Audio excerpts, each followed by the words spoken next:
King Alaric ruled a happy kingdom. The sun always seemed to shine on his castle, and the fields were green and full of crops. The people in his kingdom were happy too, and they really loved their king. He was a good king, kind and fair to everyone. He often walked among them in the market, stopping to talk to the farmers and the bakers. He even knew their names and he knew their children. He was not just a king in a tall castle, he was their friend, and they were his people. This made his heart full of joy. His greatest joy, however, was his wife, Queen Alara. She was beautiful, with hair like spun gold and eyes the color of the summer sky. They had been married for 10 wonderful years, and honestly, he loved her more than his crown, more than his kingdom. They spent every morning together in the royal garden, walking among the roses. He would pick the best one for her, and she would smile. A smile that was like the sun coming out from behind a cloud. But then, small things started to change. It was like a tiny cloud in a big blue sky. At first, the king did not notice it. He was busy with his duties, meetings with his advisors, reading many important papers. But the feeling was there, like a little stone in his shoe. Queen Alara started to spend more time alone. She used to be with him all the time. Now she often said she had a headache and went to her room to rest. She said the sunlight hurt her eyes. She stopped walking with him in the rose garden every morning, saying the thorns made her sad. The king missed their walks. He missed her smile. He walked the garden alone. The roses seemed less bright. A small sadness lived in his heart, a loneliness he hadn't felt for years. Sometimes when he entered a room, the queen would stop talking suddenly. She would be speaking with her lady-in-waiting, Lady Seraphina. When he came in, their voices fell silent. They looked at him with wide, surprised eyes. He would ask what they were talking about. The queen gave a small, tight smile. Nothing important, my love, just silly things. But her eyes did not smile. They looked away. The king had given the queen a special gift for their first anniversary. It was a beautiful gold locket. Inside, a tiny painting of him. Inside, a tiny painting of her. It was a symbol of their love. She promised she would never take it off. She wore it every day, close to her heart. It was her most precious treasure. The king loved seeing it around her neck. It reminded him of their promise, a constant, shining reminder. One evening, at a grand dinner, the king noticed something was missing. The locket was not around her neck. He looked at her beautiful dress, then at her throat. It was bare. A simple pearl necklace was there instead. He felt a sudden jolt. My love, where is your locket? He tried to keep his voice calm, but inside his heart beat faster. The queen touched her neck, fingers to the spot the locket should be. A strange look, panic, crossed her face, then vanished.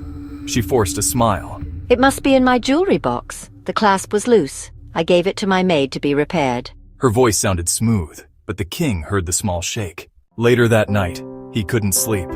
He rose quietly and went to her dressing room. Her large jewelry box sat on the table. He opened it slowly. He looked through the necklaces. He looked through the rings, through every drawer and compartment. The locket was not there. The empty space in the box felt like a deep hole in his heart. The next few days were a blur for King Alaric. He tried to act normal, smiling at his people and listening to his advisors, but his mind was somewhere else. He was watching the queen, watching her every move. He saw the way she looked at Sir Kale when she thought no one was looking, and the secret smiles they shared across the crowded great hall. It was like watching a play, but he was not in the audience. He was on the stage, and he did not know his lines. The world he knew was starting to break apart, like a mirror with a small crack in it. The crack grew bigger each day. He felt a terrible pain in his chest, a pain that never went away. It was there when he woke up in the morning, and it was there when he tried to eat his meals. Food had no taste. The sun had no warmth. His beautiful kingdom looked gray and sad. The final proof came on a stormy night. The wind howled around the castle, and rain beat against the windows. The king could not rest. He decided to walk through the quiet halls of the castle. As he passed the library, he heard voices. He heard the queen's voice, soft and low, and he heard a man's voice. It was Sir Kale.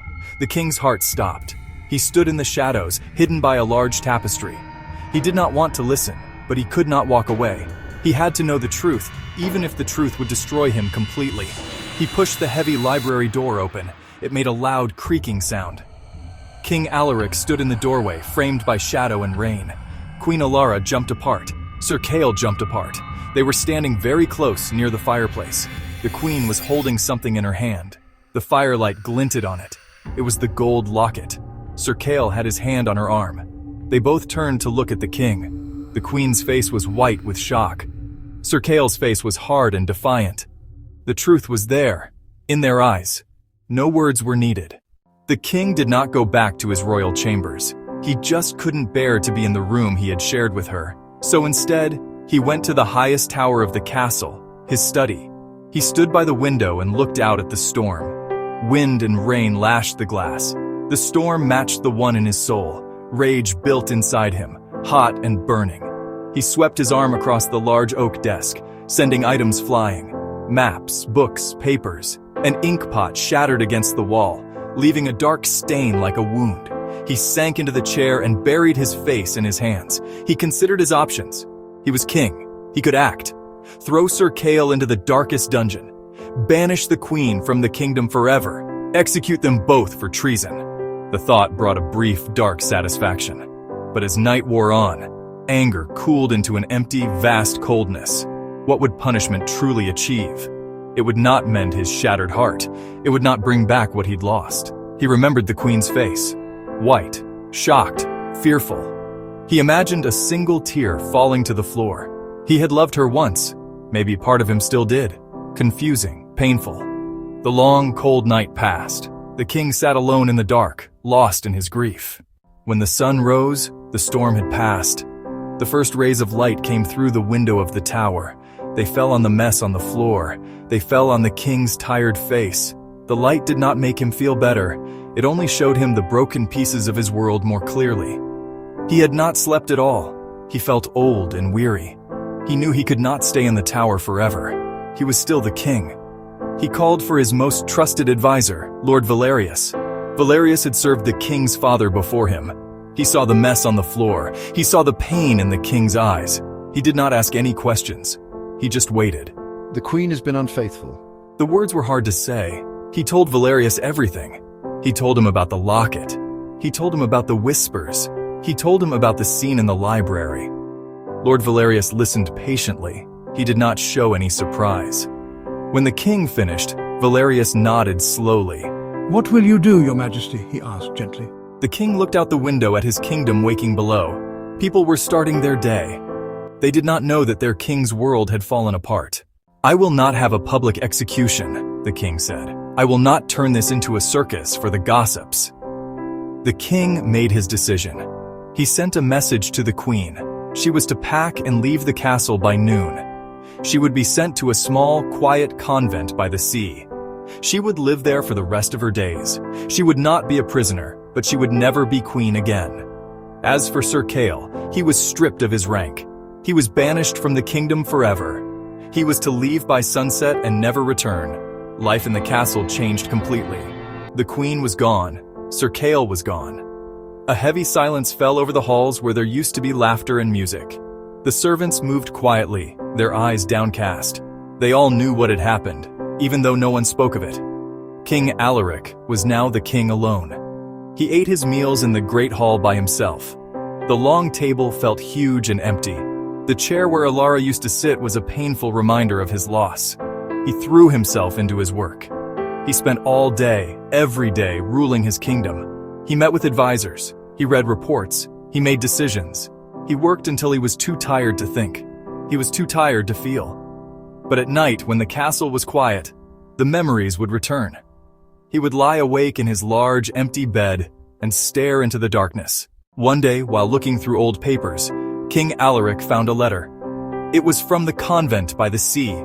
It was a letter from Alara, written many months ago, but he had never opened it. Now he sat down and broke the seal. Her handwriting was shaky. She did not ask for his forgiveness. She did not make excuses. She simply wrote about her regret.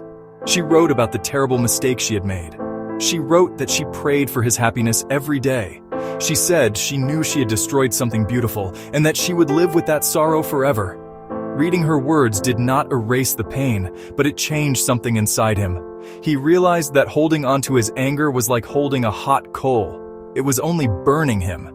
She was living with her mistake. Now, he had to find a way to live with his pain. Forgiveness, he understood, was not about saying what she did was okay. It was not for her. It was for him. It was about letting go of the heavy weight that was crushing his own heart. It was about giving himself permission to move on, to find a new path forward. He wrote back to her.